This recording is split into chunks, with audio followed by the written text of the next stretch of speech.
The jagged gash in the bright blue chromoly steel was the first thing Sarah Chen saw, a brutal metallic scream against the cheerful yellow of her son's beloved adaptive tricycle. Then another and another. The frame contorted wheels, buckled specialized handlebars, twisted into a grotesque parody of mobility. It lay there on their driveway, the blue comet, Leo's chariot of freedom, his $8,000 lifeline to the world beyond their doorstep, now a mangled heap of violated engineering. Beside it, glinting with a malevolent satisfaction in the afternoon sun, lay a heavy felling axe. A strangled sound escaped Sarah's lips, a mixture of disbelief and a sudden, sickening understanding. Leo, her 9-year-old son, whose cerebral palsy made walking an arduous task, but whose spirit soared when he was on his comet, was due home from his therapy session any minute. How would she shield him from this? How could she explain this act of senseless, violent destruction? A voice crisp and self-satisfied as a freshly starched linen napkin cut through the stunned silence. Well, that's one piece of unsightly visual clutter dealt with. This is a neighborhood of standards, Mrs. Chen. Some people simply refuse to understand that. Mrs. Eleanor Ainsworth, president of the Willow Glen Homeowners Association, stood on her perfectly manicured lawn, just across the narrow cul-de-sac, arms crossed, a small, triumphant smirk playing on her lips. She didn't even try to hide her culpability. She reveled in it. Sarah's blood ran cold, then flashed hot with a rage so potent it momentarily stole her breath. Every maternal instinct screamed for a confrontation, for a furious, unfiltered unleashing of the pain and anger coiling in her gut. But another part of her, the part honed by years of navigating city bureaucracy, of enforcing municipal codes, of fighting for accessibility against indifference and outright hostility, clicked into place with chilling precision. Sarah Chen wasn't just Leo's mother. She was Oakhaven's City Mobility Access Officer, and Mrs. Ainsworth, in her arrogant destruction, had just committed a very serious, very prosecutable offense, one that fell squarely within Sarah's professional and now intensely personal purview. The axe, the mangled tricycle, Ainsworth's brazen admission, it was all evidence, and Sarah Chen knew exactly what to do with evidence. The move to Willow Glen had been carefully orchestrated around Leo.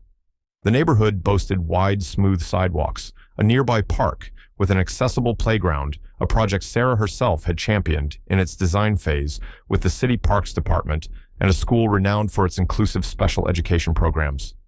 Their house, a modest ranch, had been chosen for its potential for adaptation. A ramp, wider doorways, a bathroom Leo could navigate with growing independence. Mark, Sarah's husband, an endlessly patient and practical architect, had overseen the modifications himself, his love for their son expressed in every carefully considered detail. Leo, a child with an infectious laugh and an artist's keen eye for detail, had blossomed in Willow Glen. And the Blue Comet, his custom-built adaptive tricycle, had been his key to unlocking the neighborhood. It wasn't just a bike. It was an $8,000 marvel of lightweight alloys, specialized gear ratios, and supportive seating meticulously designed to compensate for his limited muscle control and spasticity. It was therapeutic, building his strength and coordination, but more than that, it was freedom.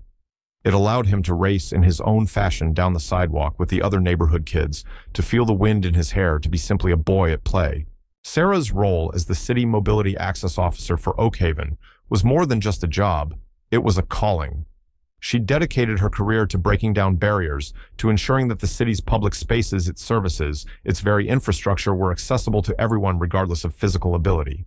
Her days were filled with site inspections, reviewing architectural plans, mediating disputes between businesses and disability advocates, and drafting city ordinances designed to protect and enhance mobility access. She knew the Oakhaven Municipal Code, particularly the sections pertaining to accessibility and the protection of adaptive equipment like the back of her hand. She had, in fact, helped write several of them. Mrs. Eleanor Ainsworth, HOA, president of Willow Glen, was a woman who seemed to view accessibility not as a right, but as an affront to her personal aesthetic sensibilities. Her reign over the neighborhood was characterized by a tyrannical enforcement of arbitrary rules, a constant stream of violation notices for infractions as minor as an unapproved shade of garden mulch or a visually disruptive bird feeder. Sarah and Mark had already had a few minor non-Leo-related run-ins with her over the precise placement of their recycling bins and the non-conforming species of rose bushes Mark had planted along their walkway. Each encounter had left Sarah with a disquieting sense of Ainsworth's inflexibility and her deep-seated need for absolute control. The first direct conflict over Leo's tricycle had occurred several weeks prior to the axe incident. The blue Comet, gleaming and pristine, had been momentarily left on their driveway, while Leo took a rest and a drink after a particularly energetic ride. Mrs. Ainsworth had materialized as if summoned by some unseen infraction alarm, her expression one of profound disapproval. Mrs. Chen, she'd begun her voice tight with censure that contraption. It really is rather an eyesore, isn't it? It quite lowers the tone of the cul-de-sac. Surely it can be stored out of sight when not in immediate use. In your garage, perhaps, or the HOA Architectural Review Committee could approve a suitably discreet storage shed at your expense, of course. Sarah had taken a calming breath, forcing a polite smile. Mrs. Ainsworth, that contraption, as you call it, is Leo's adaptive tricycle. It's essential for his mobility and his physical therapy. It's how he plays with his friends. And yes, we always store it securely in the garage overnight, and when he's not using it, he was just taking a short break. Ainsworth had remained unmoved. Be that as it may, it is a rather large and frankly rather medical-looking piece of equipment. It constitutes visual clutter. I trust you will ensure it is not left in public view going forward. We have standards to maintain in Willow Glen. She had then issued a formal HOA courtesy warning regarding improperly stored recreational medical devices. That had been the inciting incident the moment Sarah realized Ainsworth's obsession with aesthetics extended to a chilling disregard for her son's needs for his very right to exist visibly and joyfully in their shared community space. She had at the time dismissed it as another example of Ainsworth's petty tyranny, underestimating the depths of the woman's malice. Now staring at the brutalized remains of the blue comet, she understood. This wasn't just petty, this was pathological. Mark arrived home to a scene of controlled chaos. Leo blessedly had been delayed at his physical therapy session by a scheduling snafu, a small miracle for which Sarah offered a silent prayer of thanks. Officer Jones, a young, earnest policeman clearly disturbed by the scene, was taking Sarah's statement while another officer photographed the mangled tricycle and the axe which Sarah had insisted remain untouched. Mark's face drained of color as he took in the wreckage, then blazed with a fury that matched Sarah's own. She did this. He choked out his gaze, fixed on Ainsworth, who was now ostentatiously watering her prize-winning azaleas, her back turned pointedly towards them, a picture of feigned indifference. She admitted it. Mark Sarah said, her voice tight. Called it visual clutter. Officer Jones, looking uncomfortable, interjected. Ma'am, Mrs. Ainsworth denies actually damaging the tricycle. She says she, relocated the axe, which she claims was left on her property line, and that the tricycle must have been vandalized by local youths or disgruntled former employees of your husband's firm. She was a bit vague on that. She's sticking to her story that it was an eyesore, but denies destroying it. Sarah's eyes narrowed. So the initial brazen admission had been replaced by a calculated denial, predictable. But the axe, its placement, Ainsworth's prior statements, the circumstantial evidence was strong even without a direct confession to the police. And Sarah had Ainsworth's earlier damning statement to her seared into her memory. Officer Sarah said, her voice calm, but carrying an undeniable weight of authority that made Jones look at her with a new attentiveness. That tricycle is an $8,000 piece of custom fabricated adaptive medical equipment, essential for my son's physical therapy and mobility. Its destruction is not simple vandalism. It is the willful destruction of medical property, an act of malicious cruelty, and given Mrs. Ainsworth's documented prior harassment regarding the specific piece of equipment, it is clearly a targeted act. I expect a thorough investigation, including forensic analysis of that axe for fingerprints and any trace evidence. And I will be pursuing all available legal avenues, both civil and criminal. She paused, then added, with deliberate emphasis, and under Oak Haven Municipal Code, Title 12, Section 4, Subsection B, regarding the willful damage or obstruction of mobility assistance devices, this act also constitutes a direct violation of city ordinances that carry significant penalties, including potential arrest and mandatory restitution. Officer Jones blinked, clearly surprised by her detailed knowledge of municipal codes. "Ma'am, are you a lawyer?" "I am the City Mobility Access Officer for Oak Haven," Officer Jones Sarah stated evenly. "And Mrs. Ainsworth has just committed a serious offense that falls directly within my jurisdiction to investigate and enforce. While your department will handle the criminal vandalism charges, I will be pursuing the violations of our city's accessibility and mobility protection ordinances concurrently." A new understanding dawned in Officer Jones's eyes. This was no ordinary aggrieved citizen. This was a city official one with specific knowledge and authority. The dynamics of the situation had just palpably shifted. The initial police investigation proceeded, but Sarah knew from experience that the wheels of the criminal justice system, especially in cases that didn't involve immediate physical harm to a person, could grind exceedingly slow. Ainsworth, through her expensive lawyer, a notorious legal bulldog named Alistair Crow, maintained her denial, floating various outlandish theories about who else might have destroyed the tricycle. Crow even had the audacity to suggest that Sarah or Mark might have damaged it themselves to frame his client due to the ongoing HOA disputes. But Sarah was not idle. In her official capacity, she began to build her own meticulously documented case against Ainsworth for the violation of Oak Haven's specific municipal ordinances. These ordinances, which Sarah herself had helped draft and implement, carried surprisingly sharp teeth, including hefty fines, mandatory restitution for the full replacement value of any damaged mobility equipment, and even for egregious or repeat offenses, the possibility of misdemeanor charges that could be prosecuted directly by the city attorney's office. Crucially, her role as mobility access officer gave her specific, if limited, enforcement powers, including the authority to issue citations for violations, impound obstructing items, and in certain clearly defined circumstances involving willful destruction of adaptive equipment or persistent endangerment of disabled individuals' access, even to effect a form of administrative arrest or detention for immediate processing and referral to the city attorney. This latter power was rarely used, reserved for the most flagrant violations, but Sarah knew with a chilling certainty that Ainsworth's brutal act qualified. The harassment from Ainsworth, however, did not cease. If anything, it escalated as if she were trying to provoke Sarah into a misstep. A barrage of HOA violation notices arrived at the Chen household. Their lawn was allegedly half an inch too high. A small decorative wind chime Leo loved was deemed an auditory nuisance. The color of their front door, which had been the same for 2 years, was suddenly declared out of compliance with revised aesthetic guidelines. Each notice was a petty, vindictive jab, clearly designed to inflict stress and financial burden. Then came the more direct targeting of Leo's access. Ainsworth at an emergency HOA board meeting from which dissenting voices were conveniently absent due to improper notification pushed through a new rule prohibiting the storage or use of any wheeled recreational or mobility device exceeding 20 inches in width on common pathways or sidewalks within Willow Glen due to safety concerns and wear and tear on community property.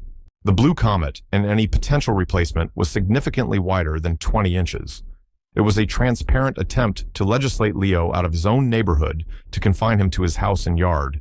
Leo, already heartbroken by the destruction of his beloved tricycle, was devastated by this new restriction.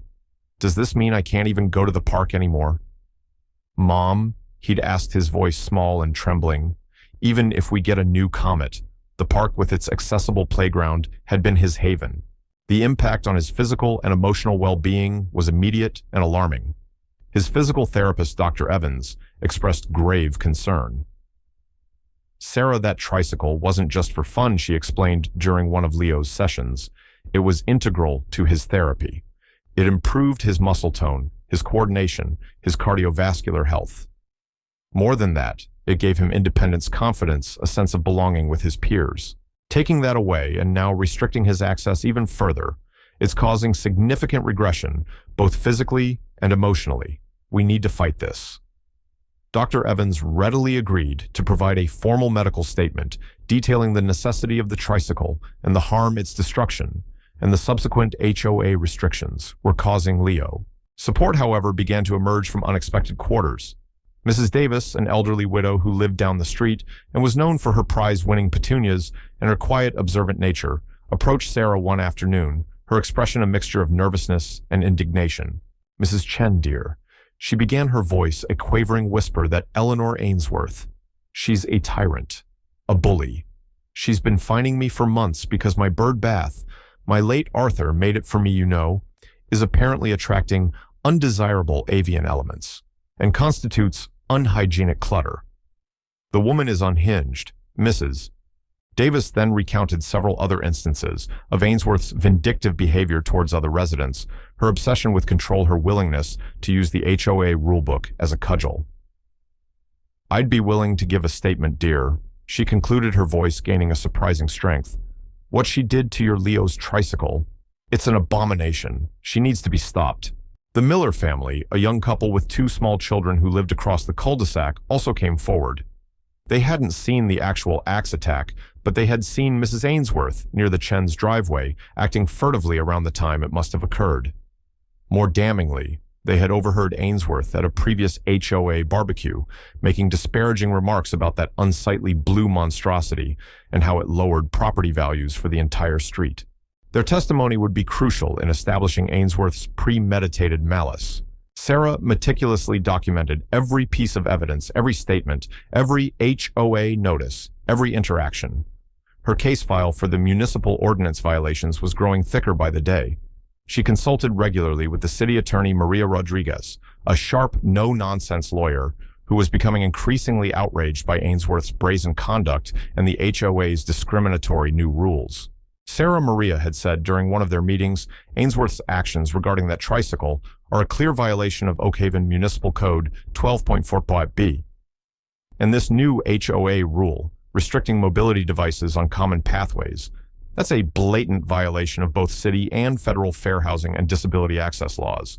The city can and should intervene directly on that as well. Her lawyer, Crow, is a shark, but he's up against unambiguous city ordinances here and potentially federal statutes. The midpoint. The moment that shifted the trajectory from a slow-grinding investigation to a direct confrontation arrived with a sickening thud. Sarah and Mark had been meticulously researching replacements for the Blue Comet, a process made more painful by Leo's quiet grief and his fear that any new tricycle would meet the same fate. They had finally found a manufacturer willing to expedite a custom build, and the new tricycle, a gleaming crimson marvel they'd dubbed the Phoenix, had arrived. Leo's joy, though tinged with a new heartbreaking caution, had been a beacon of hope for Sarah and Mark. They had, of course, ensured the Phoenix was always stored securely in their locked garage. But one morning as Sarah was leaving for work, she noticed something glinting on their driveway near the spot where the Blue Comet had been destroyed. It was a small, cruelly sharpened piece of metal, almost like a caltrop, strategically placed where a tire would roll. Had she not spotted it, it could have caused a nasty accident for anyone backing out of their driveway, or worse, for Leo had he been on a future ride. There was no direct proof it was Ainsworth, but the sheer vindictive malice of it, the clear escalation from property destruction to potential endangerment, sent a fresh wave of cold fury through Sarah. This was no longer just about a destroyed tricycle or discriminatory rules. This was about direct, ongoing, and escalating harassment that threatened her family's safety. Waiting for the criminal trial, which could be months away, was no longer sufficient. Ainsworth needed to be stopped now. Sarah Chen, City Mobility Access Officer, made a decision. She reviewed her files, conferred one last time with City Attorney Maria Rodriguez to confirm the legal parameters of her authority, and then with a steely resolve, she prepared to act. Rodriguez had confirmed under Oak Haven's recently strengthened ordinances. Ironically, ordinances Sarah herself had championed the willful destruction of essential adaptive equipment, particularly when coupled with a pattern of harassment and endangerment aimed at a disabled individual, provided grounds for her to issue an immediate binding administrative order, effect a temporary seizure of any implements used in the violation if still present, and constituting a threat, and, if resisted, or if public safety was imminently threatened, to effect a temporary detention for referral to Oak Haven PD for immediate criminal processing under those specific municipal violations. It was a significant power rarely invoked, but designed for precisely such egregious situations. That afternoon, Sarah Chen, in her official city vehicle, wearing her official city identification and carrying a formal, notarized administrative order, citing the specific municipal code violations, pulled up to Mrs. Eleanor Ainsworth's immaculate front door. She was not alone. As per city protocol for such enforcement actions, she was accompanied by a uniformed Oak Haven Police Department officer, Sergeant Davies, a man she had worked with on numerous accessibility enforcement issues and who understood the gravity of the situation. Mrs. Ainsworth answered the door, her expression one of polite inquiry that quickly curdled into disdain when she saw Sarah. Mrs. Chen, to what do I owe this visit? Are you here to apologize for your slanderous accusations? Sarah met her gaze, her own expression unreadable, her voice calm, but carrying the undeniable weight of her office. Mrs. Ainsworth, she began, I am here today, not as Mrs. Chen, your neighbor, but as Sarah Chen, the City Mobility Access Officer for Oak Haven. She held up her official identification. It has been determined based on substantial evidence, including eyewitness testimony, photographic evidence, and your own prior statements that you willfully and maliciously destroyed an $8,000 piece of adaptive medical equipment, the property of Leo Chen, a minor with a disability in direct violation of Oak Haven Municipal Code, Title 12, Section 4, Subsection B. Furthermore, your subsequent actions, including the implementation of discriminatory HOA rules, restricting mobility device access, and a pattern of harassment, culminating in the placement of a hazardous object on the Chen family's property, constitute ongoing violations of city accessibility and public safety ordinances. Ainsworth's face, which had gone pale at the mention of Sarah's official title, now flushed with anger. This is outrageous. You have no authority here. This is a private property matter, an HOA dispute. You are harassing me. Her voice rose shrill and indignant. On the contrary, Mrs. Ainsworth, Sarah continued her voice, cutting through Ainsworth's tirade. The destruction of essential mobility equipment and the endangerment of a disabled resident are very much matters of city concern and fall directly under my enforcement purview. She handed Ainsworth the formal administrative order. This order details your violations and the immediate remedies required, including full restitution for the destroyed tricycle, the immediate rescission of the discriminatory HOA rule regarding mobility devices, and a permanent injunction against any further harassment or contact with the Chen family. It also stipulates significant daily fines for non-compliance. Ainsworth snatched the order, her eyes blazing. This is preposterous. I will not be dictated to by some jumped-up city bureaucrat. My lawyer, Alistair Crow, will have a field day with this. You are overstepping your authority. Ms. Chen grossly. Sarah held her ground. My authority is clearly defined by city ordinance, Mrs. Ainsworth, as your lawyer will undoubtedly confirm. Now, regarding the acts used in the destruction of the adaptive tricycle, which was recovered from your property line and is currently in police evidence, forensic analysis is pending.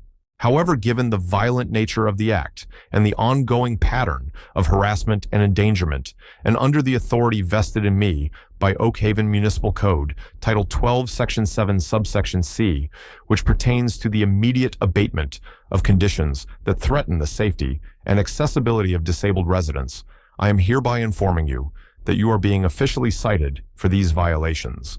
Due to the severity of these actions, particularly the destruction of prescribed medical equipment and the subsequent endangerment, this citation requires your immediate accompaniment to the Oak Haven Police Department for processing and formal charging by the City Attorney's Office under these municipal ordinances.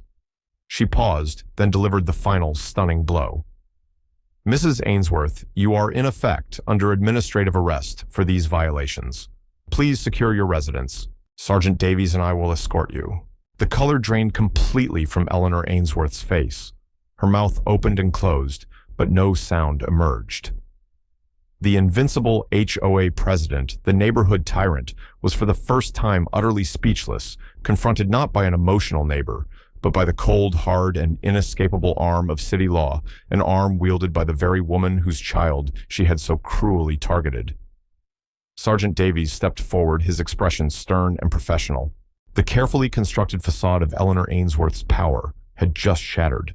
The processing of Eleanor Ainsworth at the Oak Haven Police Department based on Sarah Chen's official administrative citation and arrest was a surreal experience for all involved. Ainsworth, accustomed to giving orders, not taking them, alternated between haughty indignation and panicked disbelief. Her lawyer, Alistair Crowe, arrived blustering about unlawful detention and abuse of power, but City Attorney Maria Rodriguez was already on hand, armed with the precise municipal ordinances that granted Sarah Chen this specific, if rarely used, enforcement authority. The city ordinances were clear. Willful destruction of adaptive medical equipment was a serious municipal offense, and Sarah, as the designated city mobility access officer, was empowered to take direct enforcement action, including initiating the process for immediate prosecution by the city attorney. Ainsworth was formally charged with multiple violations of Oak Haven's accessibility and public safety codes, each carrying hefty potential fines and mandatory restitution. She was released on her own recognizance pending an expedited hearing before a municipal court judge, but the damage to her reputation and her iron grip on Willow Glen was immediate and irreparable. News of the city official arresting HOA president spread like wildfire through Oak Haven, fueled by the inherent drama of the situation and the shocking details of the axe attack on a disabled child's tricycle. The HOA board, already fractured by Ainsworth's increasingly erratic behavior, went into full-blown crisis mode. Faced with Ainsworth's arrest, the undeniable evidence of her actions, and the threat of direct city intervention and potential lawsuits from residents for failing to curb their president's abuses, the remaining board members convened an emergency session. After a tense hours-long meeting, during which Mrs. Davis and several other previously intimidated residents finally found their voices and detailed Ainsworth's long history of tyranny, the board voted unanimously to remove Eleanor Ainsworth as president effective immediately. They also voted to immediately rescind the discriminatory rule regarding mobility devices on common pathways and to issue a formal public apology to the Chen family. Mr. Miller, the young father, from across the street, a man of quiet integrity, who had witnessed Ainsworth's earlier malice, was reluctantly persuaded to step in as interim HOA president. The legal battle, however, was far from over. Alistair Crowe, Ainsworth's lawyer, launched a furious counter-offensive filing motions to dismiss the municipal charges, arguing that Sarah Chen had acted outside her authority, that the city ordinances were unconstitutionally vague, and that the entire situation was a personal vendetta blown out of proportion. He also continued to fight the separate, more serious state-level criminal charges for felony vandalism and destruction of property that Detective Harding was still pursuing, though that case was moving at a much slower pace. The municipal court hearing on the city ordinance violations was a tense, highly publicized affair. The courtroom was packed with Willow Glen residents' disability advocates Sarah had worked with over the years and a significant media contingent. Mrs. Ainsworth, looking diminished but still defiant, sat beside Alistair Crowe, who exuded an air of theatrical outrage. Sarah Chen called as the city's primary witness, and the enforcement officer who had initiated the charges was a model of calm professionalism. She meticulously detailed Ainsworth's actions, the importance of the blue comet to Leo, the pattern of harassment, and the specific city ordinances Ainsworth had violated.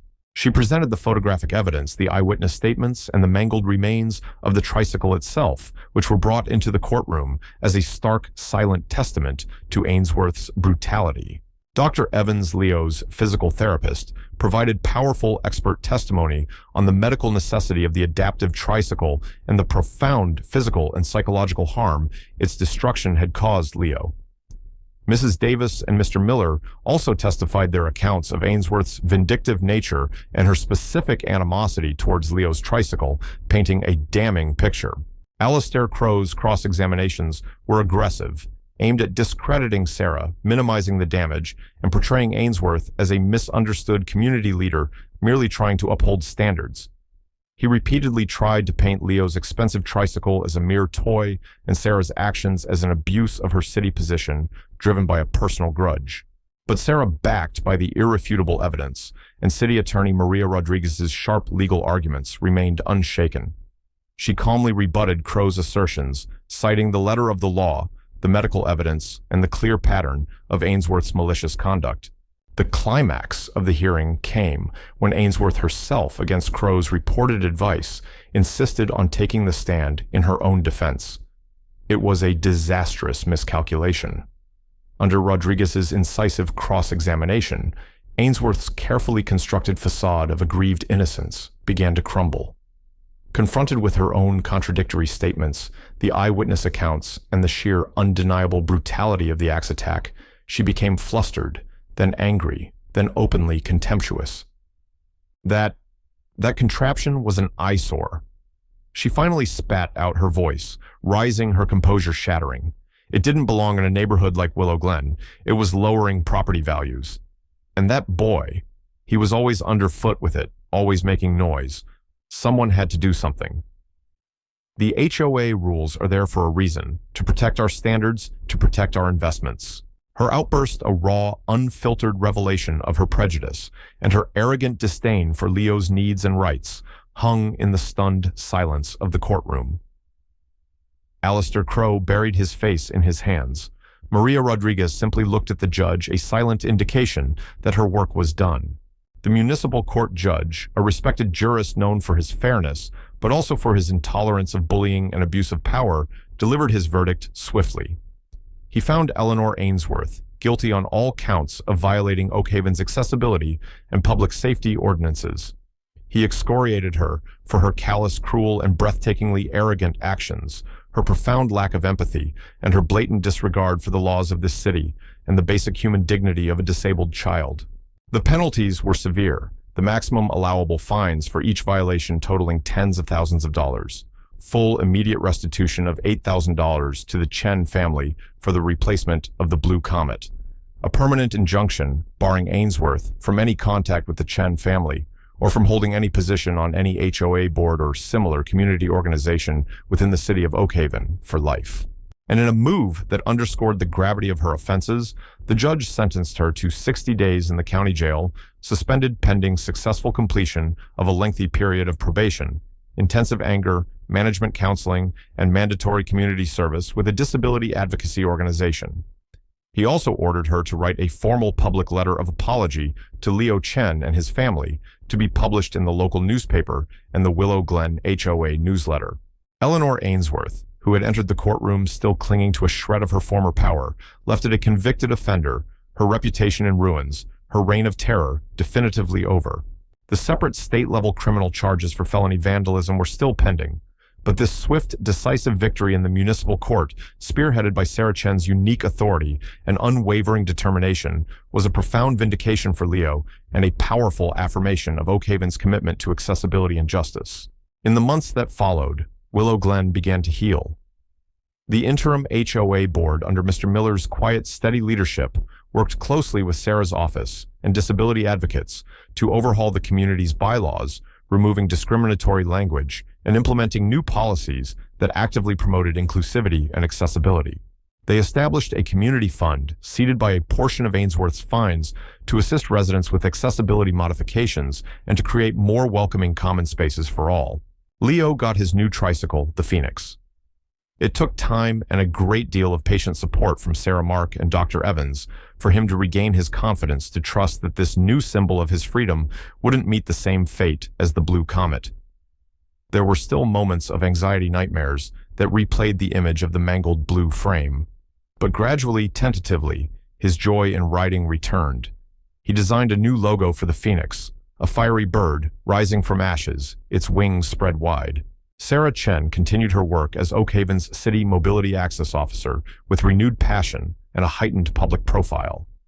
The Ainsworth case had become a local legend, a cautionary tale about the consequences of unchecked arrogance and prejudice, and a powerful example of how one dedicated public servant armed with the law and an unshakable moral compass could effect profound change.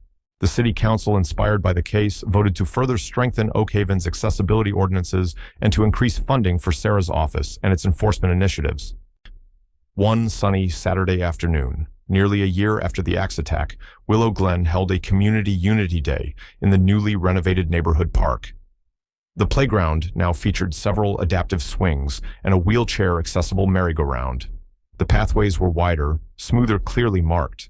Mrs. Ainsworth was long gone, having sold her house at a considerable loss and retreated into ignominious obscurity. Leo, now 10, zoomed around the park on the Phoenix, his laughter echoing his face, alight with the pure, unadulterated joy of motion and belonging.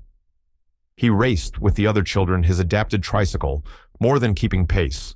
His presence no longer a point of contention, but an accepted, celebrated part of the vibrant community tapestry. Sarah watched him, a quiet pride swelling in her chest, Mark's arm warm around her shoulders. Mrs. Davis, beaming, presented Leo with a small bouquet of her prize-winning petunias. Mr. Miller, now the officially elected HOA president, gave a short, heartfelt speech about the importance of community respect and ensuring that Willow Glen was truly a welcoming place for everyone.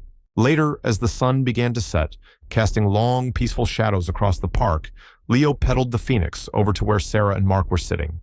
He was clutching his ever-present sketchbook. "Mom," he said, his eyes shining, "I drew something." He opened the sketchbook. On the page was a detailed, vibrant drawing of the Phoenix soaring over a stylized depiction of their cul-de-sac. But in the background, almost like a ghostly echo, was the faint, broken outline of the blue comet. And beside it, a tiny, almost invisible figure wielding an axe, but the axe was crossed out with a big red X. And above the Phoenix, Leo had drawn a radiant sun, its rays reaching down to touch every house, every child, every pathway in Willow Glen. "That's beautiful," Sarah said, her voice thick with emotion. "What does it mean?" Leo looked at his drawing, then up at his mother, his gaze clear and steady. "It means," he said with the simple, profound wisdom of a child who has weathered a terrible storm and emerged scarred but resilient into the light, "it means the good guys won, and everyone gets to ride." Sarah pulled him close, her heart overflowing. The fight had been long, the cost high. But looking at her son, at the transformed community around them, she knew with an unshakable certainty that every single moment, every ounce of effort had been worth it. Justice had been served not just in a courtroom, but in the restored laughter of a child and the renewed spirit of a neighborhood that had finally learned the true meaning of belonging.